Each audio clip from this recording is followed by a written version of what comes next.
Hello and welcome to my reading log for January of 2025. So today I'm going to go over everything I read for the first month of the new year. I actually ended up really enjoying a lot of what I read this month, especially some of the new volume 1s that I've been reading. A lot of good stuff's been coming out. So yeah, let's get into this reading log. Where's my book? There it is. On the 1st of January, I read Attack of Vampires Love Fight Volume 1. I gave this 4 stars. I really enjoyed this. This is by Julieta Suzuki, who wrote Kami-sama Kiss, and it was very good.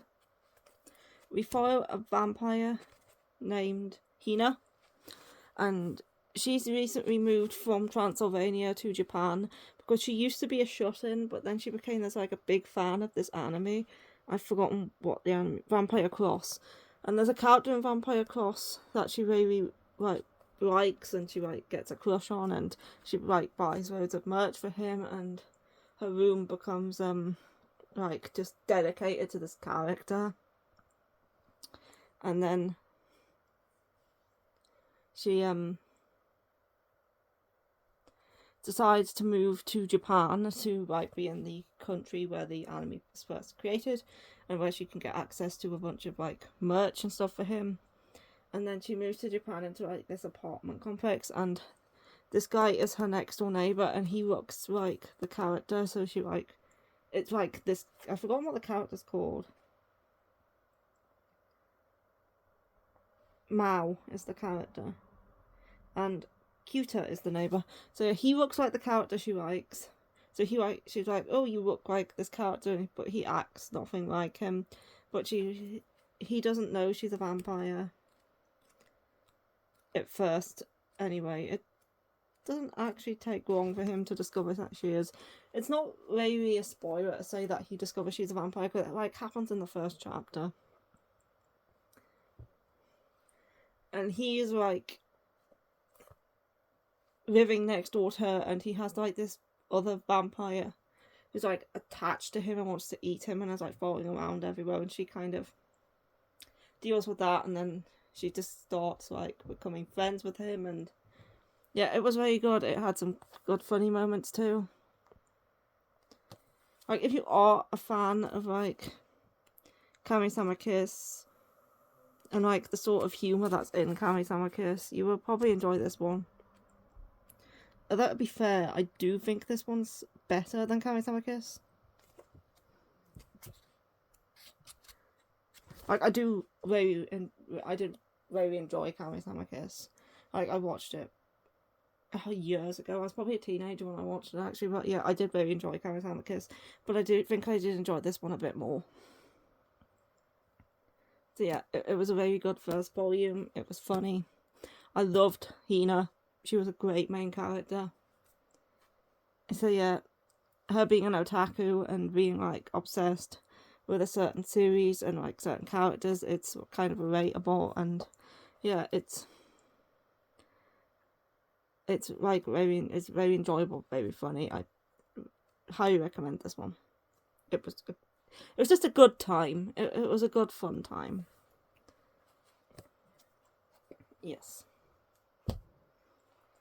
Next, on the 2nd, I read Snow White with the Red Hair, Volume 26.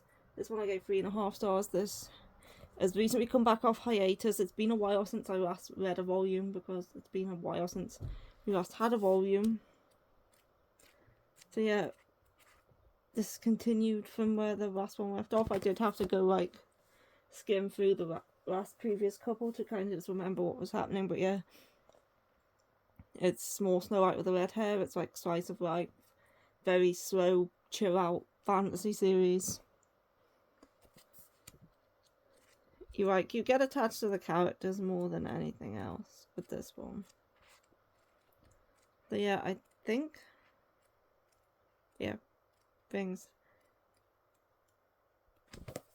went on. I mean, it's Snow White with the Red Hair. As a series, it's quite slow. So you do get some volumes where not a lot happens because it's more just slice of lifey. And Shirayuki's continuing to like do the stuff she was doing with the flowers and the shiny locks, and more so the flowers at this point. And then there was like, what was the other thing that happened in this volume? I guess they were like, Zen and Shirayuki went on a bit of a date. So yeah, it was a good volume. And next, on the 3rd, I read a manga called Playboy Blues, which was a BL manga, which I gave 2 stars, and is not here. I don't have it to show you because I've already gotten rid of it. I did an on-haul recently and it went with that. So yeah, I gave it 2 stars. One of the reasons being because there was no first chapter. It was volume 1, but it started from chapter 2. And the reason this happened is because chapter 1 was published as a one-shot in the back of a different volume of hers that never came out in English. So we never actually got the first chapter in English, and then it was cancelled after volume 1, and we never got more past that. So we only got chapters 2 to 4 in English. So I did look up chapter 1 online. Having read the first chapter, it didn't make me enjoy the series any more than if I hadn't read it. It wasn't very good. It was very old BL. I read it because it was like, I've read Punch Up, and Punch Up is a spin-off of Playboy Blues, but I think Punch Up is better. Although it has been a while since I've read that one, so I might have changed my opinion on it since then. Well, yeah, Playboy Blues wasn't great. It was a bit all over the place. It was messy, and the artwork wasn't great either. So yeah, it's not here to show, but I did read it.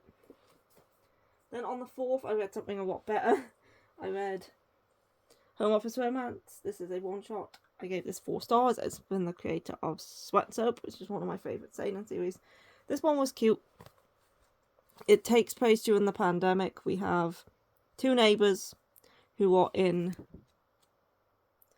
currently obviously in lockdown in their apartments, but their balconies kind of connect via like they're separated by like a wall, but they kind of connect, and they meet on their balconies. He's made his balcony look like the jungle, and she like was admiring it, and they kind of just get to talking, and because they're both obviously he's working from home, she is in college, I think, or grad school or something like that. She's studying to be like an archaeologist, and obviously, yeah, she used to go on a lot of trips to do like to archaeology sites and stuff like that, but obviously she hasn't been able to do that recently, so she's been either studying at home or just going onto the campus. And yeah, it's just about their romance and how they become husband and wife. And saying that is not a spoiler, by the way, because the manga literally starts with the guy saying, "This is the story of how I met my wife." So you kind of know from like the very beginning that they're gonna end up married in the end.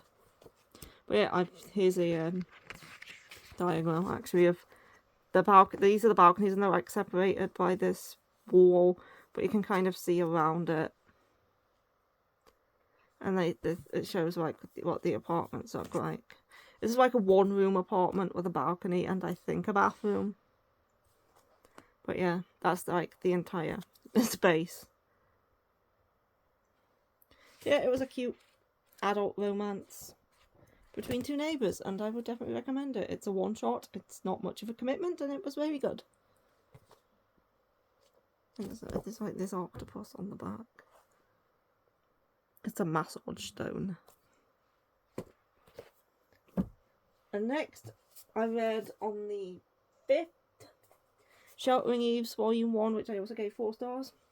This is a one by the author of Perfect World, which is one of my favourite Josei series. So this is about a children's home where we follow a young girl who I think at the age of 10 she was found to be at the age of 10, she was found to be being abused by her mother, so she was like taken to this children's home where she meets a 10-year-old boy. I forget his name, but he was also abused by his father, which is why he was taken to the children's home as well. And they're kind of like, it's basically just about life as an orphan in a children's home, where they're not really orphans. They do have parents, and their parents are like allowed to visit them, but they're not allowed to live with their parents because of the abuse. But obviously her mother never comes to visit her, and the two of them are now, I think, 16, 17, and I think they're closing in on their last year of high school, and as soon as they turn 18, they'll no longer be allowed to live at the children's home because they'll be adults. They'll have to move out and live on their own.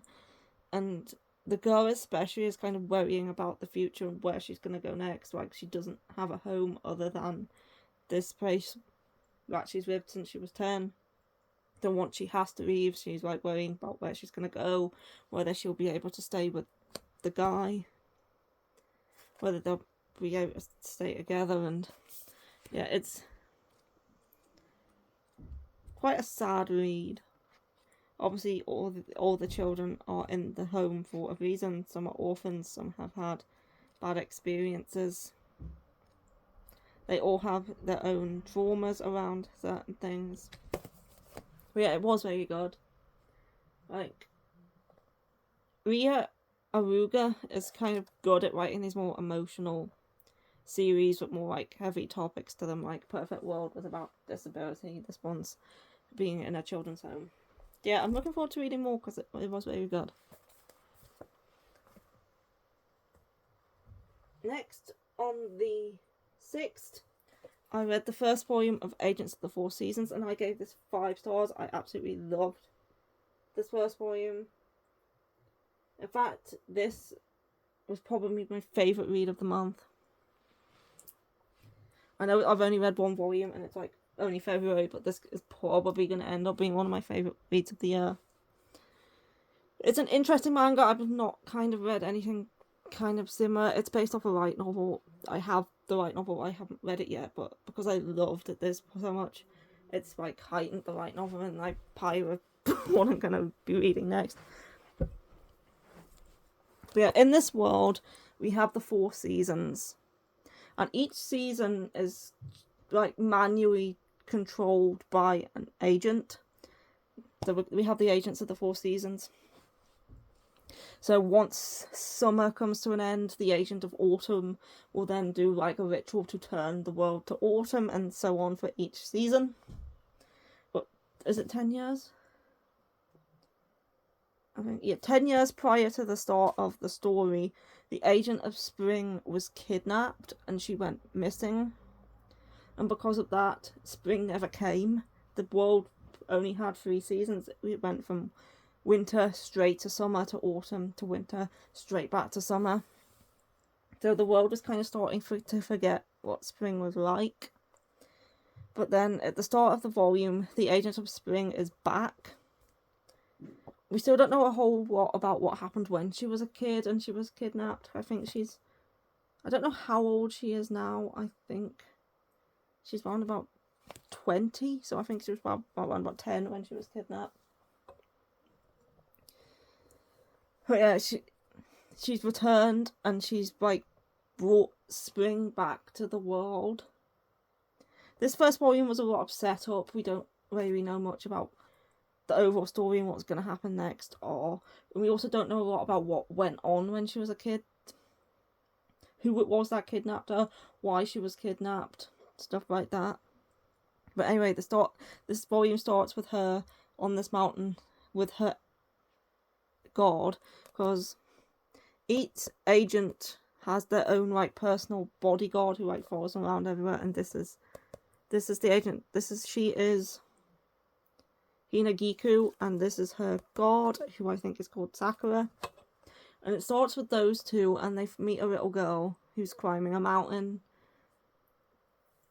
to go visit her mother.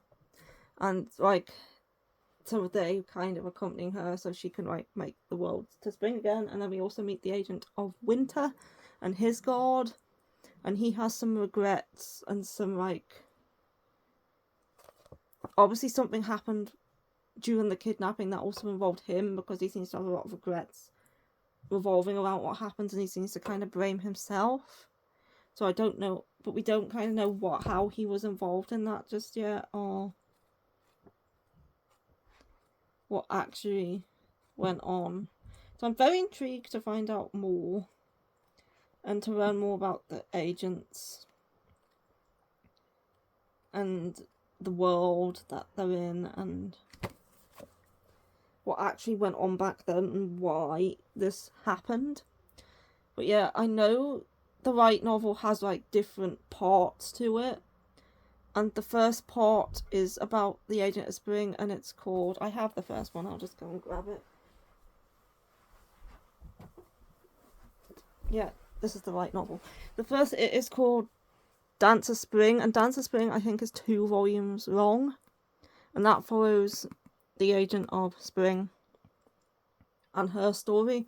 And then I think volume 3 switches to like a story about the Agent of Summer. So I think like we're going to get like I think the light novel and then the manga as well is going to have like different parts about the different agents, and it's a spring stories first, but you can kind of see in the light novel like the manga doesn't really have this. You have like the chart of there's winter and his god, and spring and her god. This is autumn and her god, and summer and her god are twins. So summer, autumn, spring, winter. Yeah, and I think we are going to have stories about all of the agents, and obviously this volume will cover maybe a quarter of this first light novel, so I'm guessing there might be like 6 volumes covering the first arc. But yeah, I absolutely adored it. I thought it was fantastic. I loved the characters and the setting and the mystery behind it all, and it was so interesting with the concept of the humans controlling the seasons. I think there is going to be some romance later on as well between spring and winter, it seems. So yeah, I'm definitely looking forward to reading more.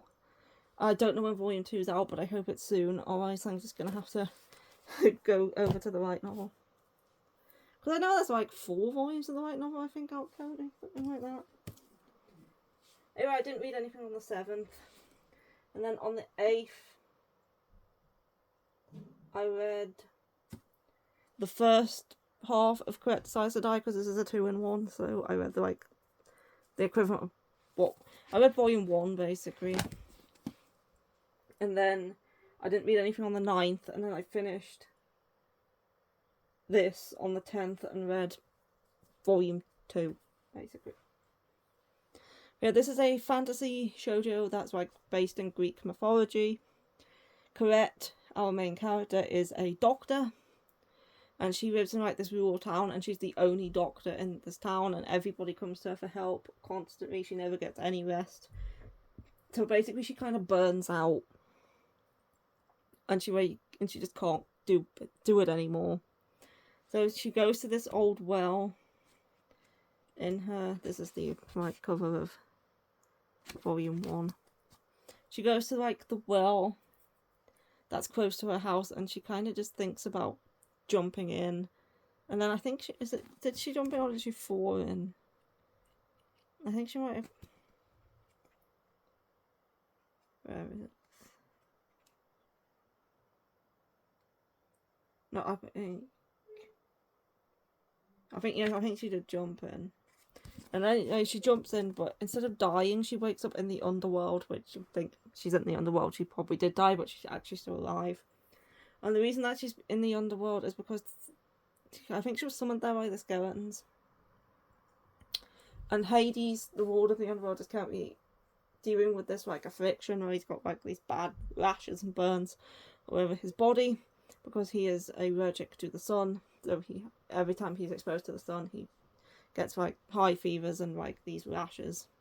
So Colette is currently like treating him. So she keeps like coming and going from the underworld to kind of treat Hades, and they like start growing closer. And there's like other stuff going on.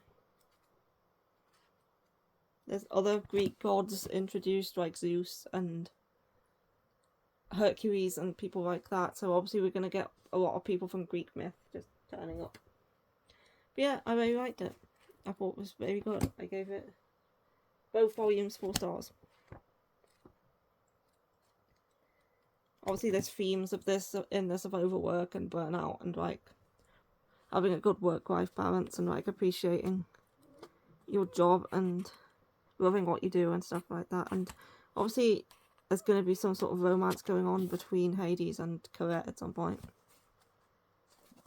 which I'm looking forward to. I like both of them. I think they're good characters. Yeah, definitely a good one. I'm definitely excited to read more. Next, on the 12th, I read Dash. I gave this 3 stars. This is another BL I bought because it's from an author that I know. This is Isaku Natsumi, who wrote Candy Crush Paradox and False Memories. This one was okay. It contains 2 stories. The first story being Dash, which is about 2 people on the judo team in high school.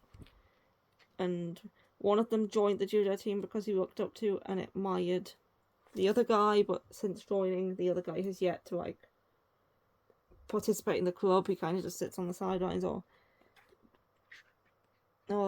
just misses out on the club entirely. And yeah, that's like 2 chapters long. And then we have a second story called, what was the second story called? Cheeky, which is a bit of a, the first story was definitely better than the second story. The second story follows, I think, cousins. 2 cousins. One of them is run away from home and has come to live in his older cousin's house. I think it's in high school. And he's like, he likes to play around, he has sex with lots of people. He's like got lots of ex-boyfriends. And then he like starts coming on to his cousin, and yeah, it's kind of like cousins in a romance, and it was a bit weird. But yeah, the first story was more decent. Anyway, it was okay. It's not the author's best work, it's nothing like Candy Crush Paradox. Anyway, on the 13th, I read A Brief Moment of Ichika, Volume 2. This I gave 3.5 stars. This is a shoujo series, or it's a sad series. Obviously, both characters are terminally ill. Both of them haven't got long to live. Our main character is given 2 years to live after she's diagnosed with some sort of I don't know what sort of illness she has. It doesn't actually ever state. But yeah, she's given 2 years to live, and it's currently been 3 years since then, and she's like lived a year longer than she was given. And this is her teacher at college, and he suddenly quits one day, and she like wonders why. She likes him. She meets up with him again and finds out that he's also been diagnosed with an incurable illness. His is to do with his stomach. And yeah, it's basically they spend time together in their like final days. Yeah, it's only 3 volumes long. The next one is the last one. Yeah, it's an interesting series. Definitely not a happy one though. Next, on the 14th and 15th, I read this over 2 days. I read To Your Eternity Volume 20. This is the start of the new arc. This is a future arc.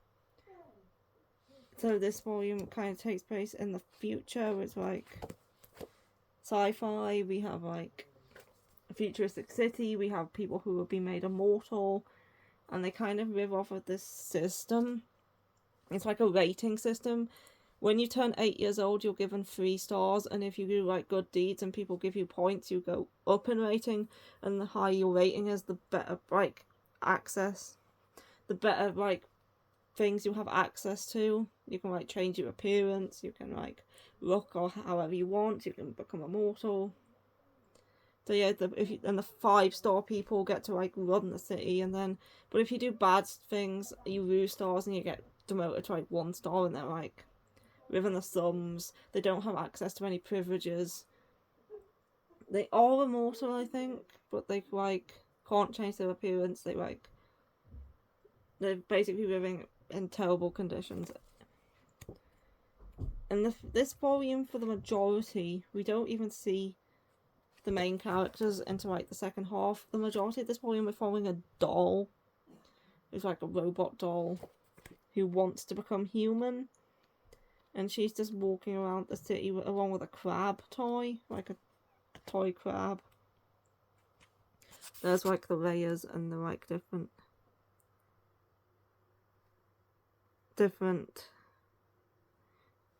star ratings and how the people with those star ratings live and whereabouts they live. But yeah, this felt like it felt like a completely different manga for like the first half until like Fushi and his companions appeared. We were just following this doll and the crab. And I actually found the first half more enjoyable than the second half because I liked following this doll and through the city and running around. It is an interesting setting in this volume. It's completely different to the rest of the series. But then at the end, she does kind of meet up with Fushi and his companions. But yeah, I find this doll story quite interesting. So I do kind of like this arc where it's going so far. But I'm not sure how much longer this series is going to continue for, because after this arc I can't see it going anywhere, because I can't see it going even further into the future. So I'm thinking about maybe waiting until we know when the end's gonna be before picking up any more volumes, because I do like The Eternity, but it's getting to a point now where I think it needs to end. Although this new arc is interesting, but I just don't see where they can possibly go to the point where we're just following a completely different character now. So yeah, I do like the series. This volume was interesting. I like the doll and her story, but I might wait till it ends before I decide whether to pick more up, because I do want to know what happens with. Not so much with the main characters, because they're just kind of doing the same things in each different time period. They're immortal. They can like just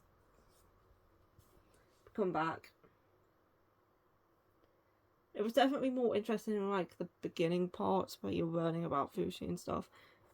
Yeah, I am interested in the doll though, and I do want to like find out what happens, but I kind of want to wait until the series ends so I can see how many volumes it's going to actually be and how many more volumes that is going to be to read before I maybe continue it. I know 21 is out, and I know there's going to be a 22, but yeah, I do want to finish reading it. I have read it for 20 volumes, I am invested, but I might just wait to see when the ending is actually going to be before continuing it.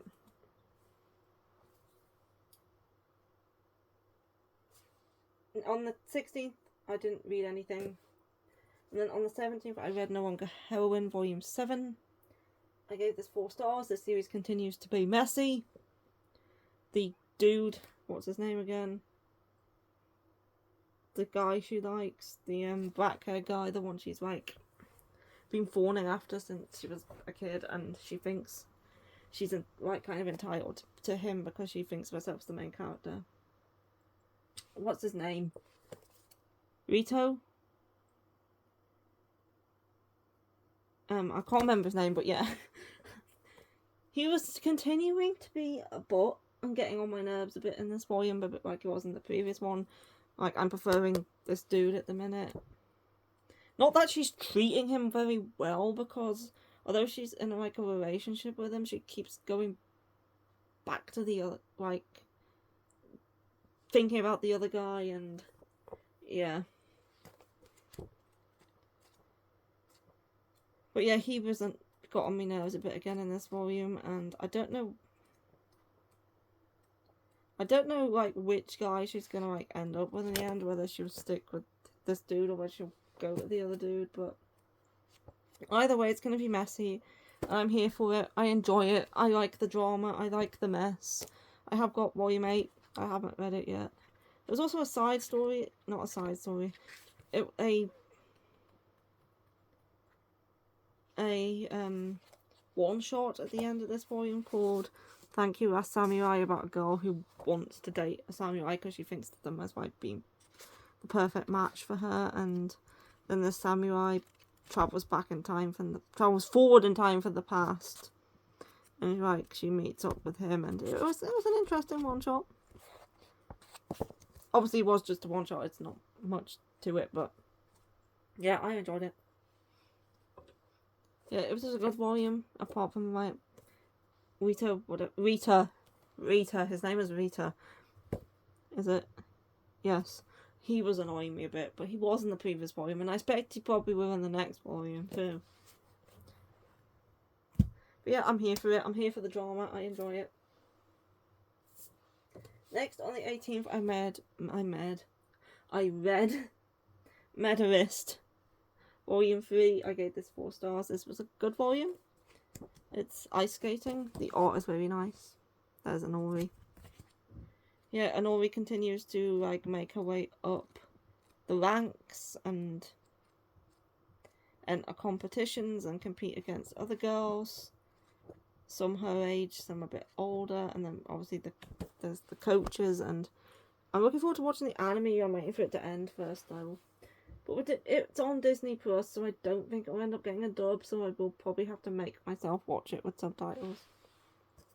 Because I do really want to watch it. It looks very good. I think they've done a good job with it. From what I've seen of like clips and sort of some of like the ice skating scenes and stuff. Like here's some more nice art. But yeah, I enjoy this one. I don't read a lot of sports series, but I have watched Julie on Ice, and I have like read a couple of other ice skating things. But yeah, I like this one. This was a good volume. And I think there's been a bit of a time skip for the next one. Next, on the 19th plus the 20th, it took me a couple of days to read this one because it's quite wordy, and that was Associate Professor Akira Takatsuki's Conjecture Volume 4, which I gave 4 stars. This was a good volume.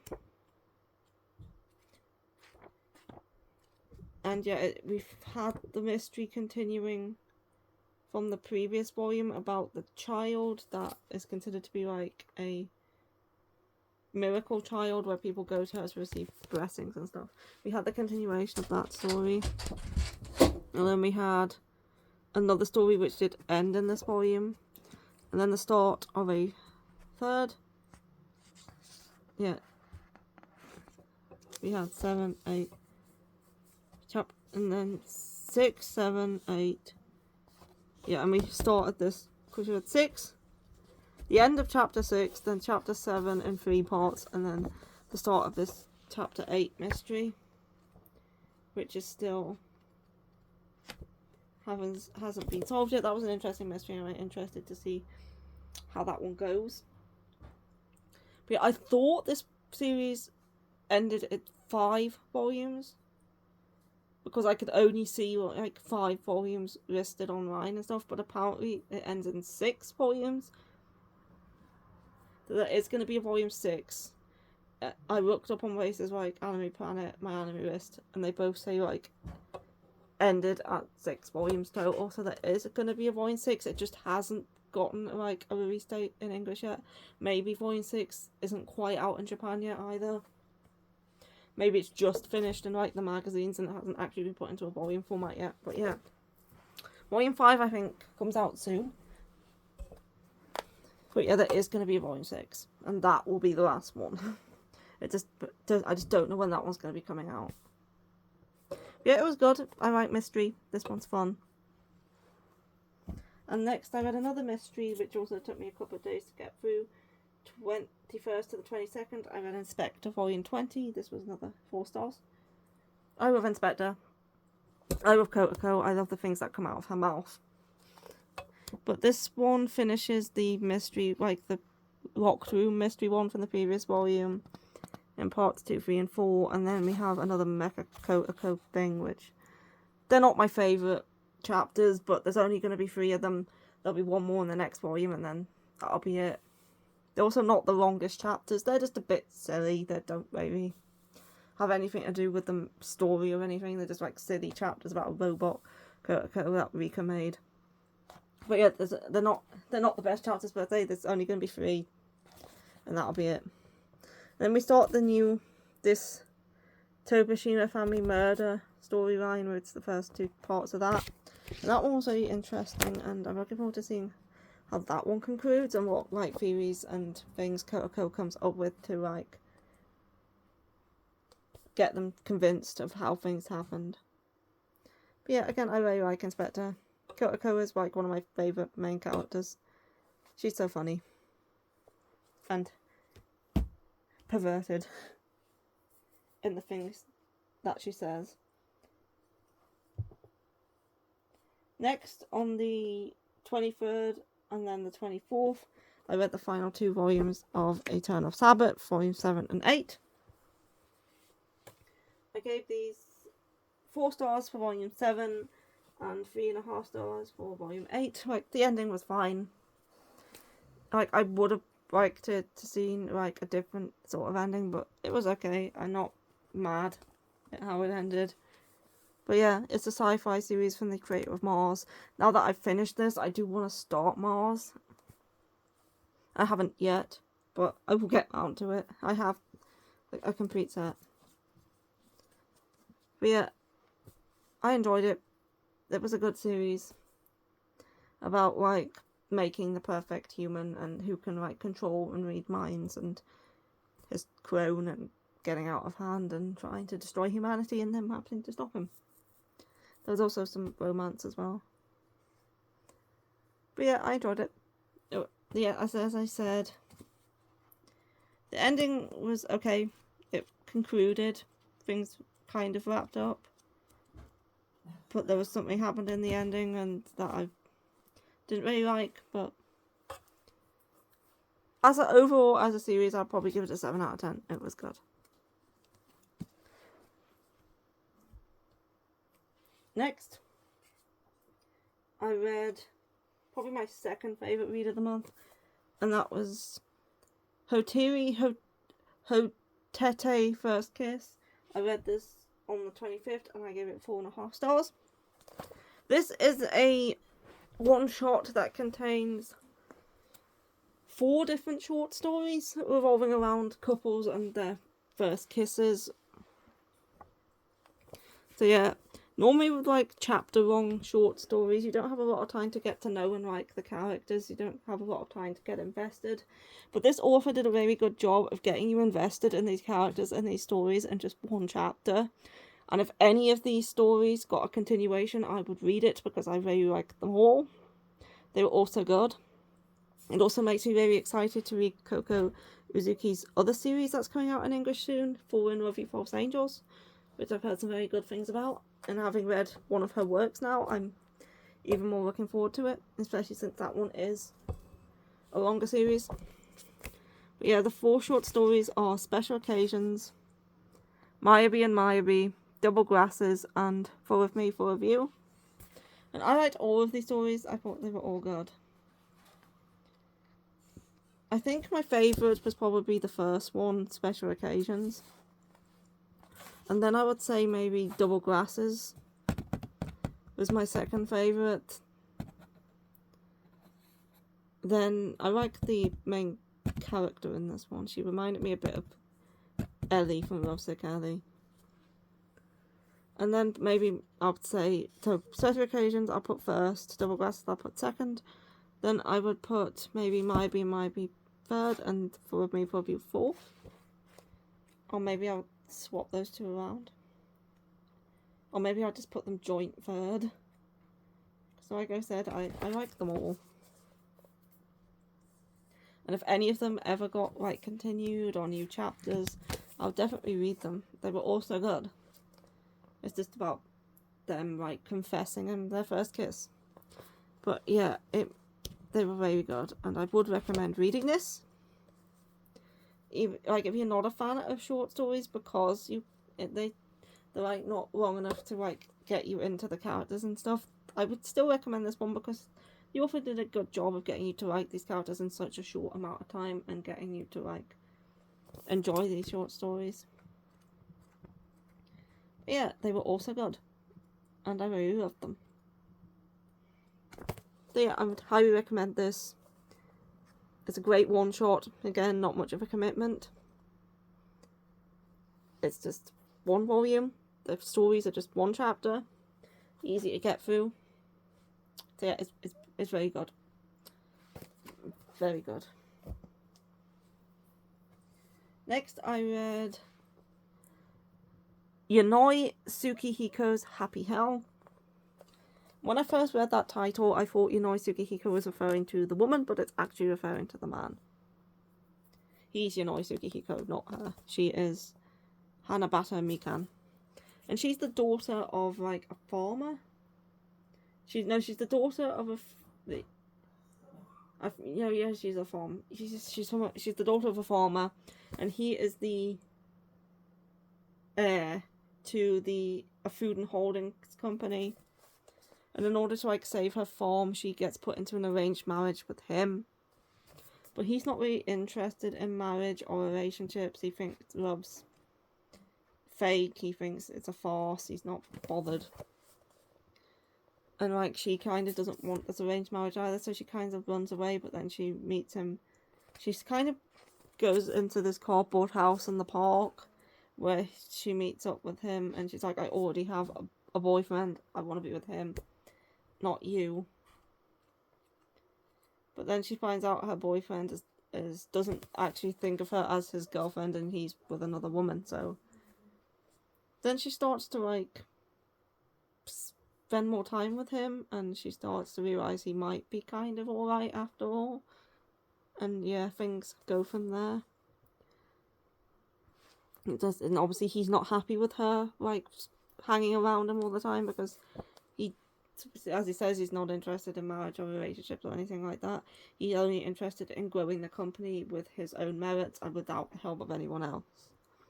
But yeah, it's a josei romance between these two. I thought it was fine. I gave it... What did I give it? 3.5 stars? I think I gave it 3.5 stars, but it's covered up by Xavier's name. Yeah, because I put these Love and Deep Space stickers on my journal this month, and I wrote the names, and Xavier's name is covering up the 4-star rating. So I can't actually see. I also drew Cyrus's little crow. So yeah, I gave this one 3.5 stars, I think. Yes. I did like it. It wasn't my favourite read. I've read better like josei romances, but I'm definitely going to continue it because I like the artwork and I did enjoy it as a whole. It's just like I've read better, but I've also read worse, and I think this one's definitely worth giving more volumes to. It reminded me a little bit of Happy Marriage. Not My Happy Marriage, Happy Marriage by Maki and Choji. It reminded me a little bit of that one, but I actually like that one more. That's one of my guilty pleasure series, because I know a lot of people hate that series, but I absolutely love it. I like An Incurable Case of Love, which is that other series as well, but I adored Happy Marriage. I know it's not a great series. I know it's a bit toxic, but I just love it. And this reminded me a bit of that, but not quite as good. So I will definitely read more to see how it goes. I'd say I gave it 3.5 stars. That's not a bad rating.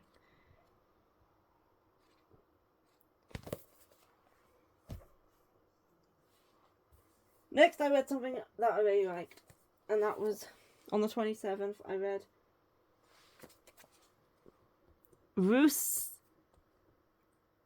I've never been able to say this name to this day. but I'm gonna try. Rukiore has a dream.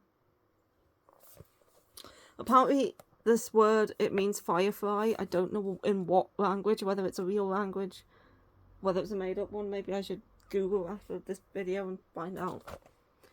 But yeah, this is very good. It's a shoujo series from the creator of My Gemini and also, what's it called? Mr. Villain's Day Off. It's from the same author as that one. And this is a fantasy series about a boy. It's kind of sci-fi as well.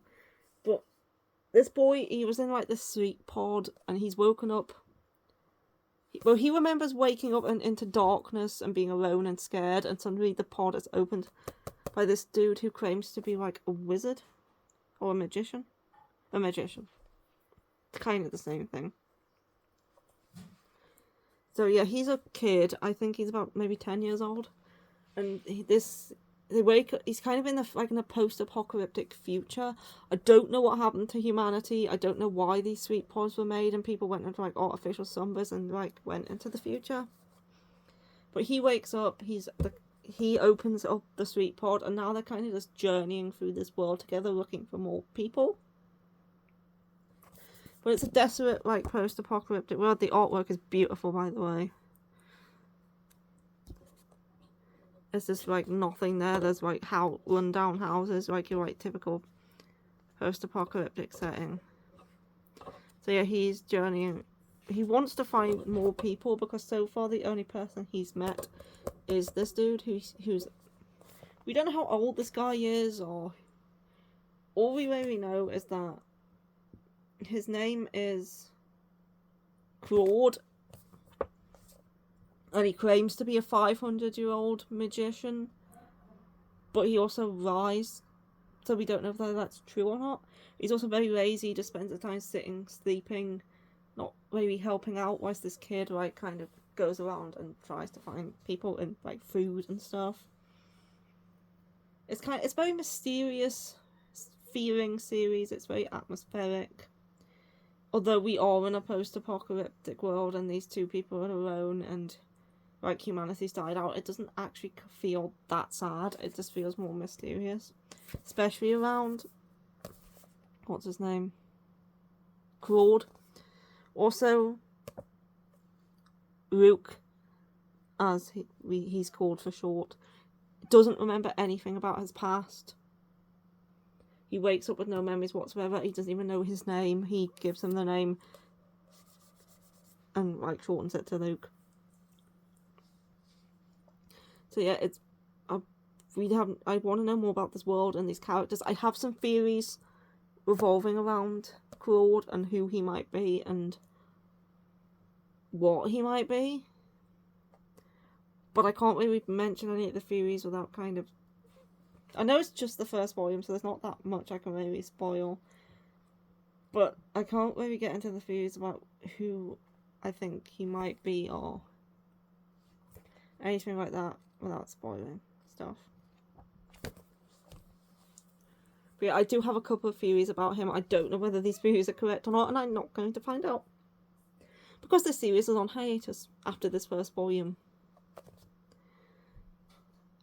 It's such a good first volume, and it ends on a cliffhanger, and then I go look, when's volume 2 out, and I see in the reviews, volume 2 is not coming out for a long time because the series is currently on a hiatus. I think the reason, from what I can discern of why the series is on hiatus, is because the author is currently concentrating on writing Mr. Villain's Day Off. Because obviously this was being written at the same time. So maybe once she finishes Mr. Villain's Day Off, or like she gets further into that series, she will come back to this one. Like, it's not to do with her health that she's on hiatus, because she still is writing that series. So I think it's due to her writing that series that this is on hiatus, because she wants to concentrate on that one, because that one's probably the more popular of the two. And then I hope she comes back to this one afterwards. The series hasn't been cancelled.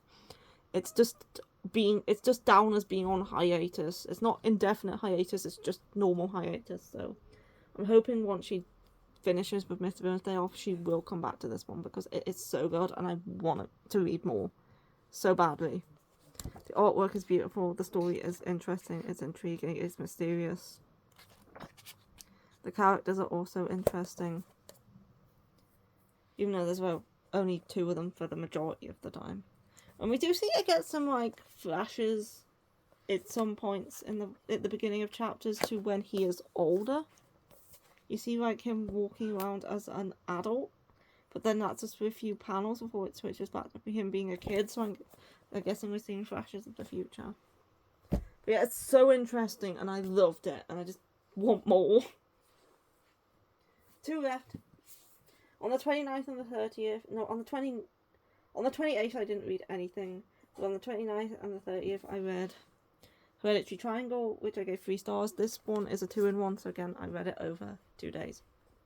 It's also hardback, which I think this is a kind of random. Like, before the series is licensed, I've never heard of it. And from what I've seen online, not a lot of people have heard of this one. It's quite niche. So it's kind of just a random one for Yempress to decide to do in hardback. Like, it's not like a super popular or like well requested series. It's very niche. I don't hear a lot of people talking about it. So yeah, it's just a kind of a random choice to put this one in hardback, especially since it ups the price for a series that not a lot of people were probably interested in to begin with. Making it like more expensive by making it hardback is probably going to make less people buy it, especially since I don't think it had that much demand anyway. I might be wrong, it might be people might have been requesting this, but I just don't see it talked about at all. Anyway, it was okay. We followed 3 people basically. We followed 2 childhood friends, him and another boy who was friends in childhood, and then once they go to university they meet this girl. And at the beginning of the series we follow these 2 who are like, I think they're in their 50s at that point. And they are married, they are a couple. But when they were in college there was like a love triangle between him, her and his friend. And like, his friend just one day up and left town and kind of disappeared out the blue, leaving these 2 alone. And then they were already dating each other before he left, so they were already together, so before he left, and then they got married. And they've recently learned that he has died, and they moved back to the town where they lived when he was a kid, and because his mother needs help with the shop, because obviously she's recently been widowed. And while there, they meet the guy's son.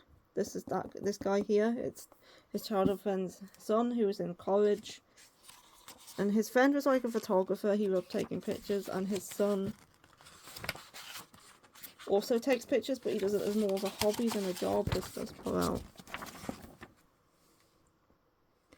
So yeah, it's basically, he has some guilt around what happened in the past and around his childhood friend and the way they parted, and he's kind of learning to get over his guilt and learning to accept what happened through the interactions he's having with his son. And it was okay, the story was fine. It just was a bit boring, it wasn't all that interesting. So yeah, it was just okay. I gave it 3 stars. I don't think I will keep this one. I might just end up sticking it on Vinted or giving it away or something. Because it was okay, but I didn't, like, I'm not invested in it. It's just this 1 volume, there's no more.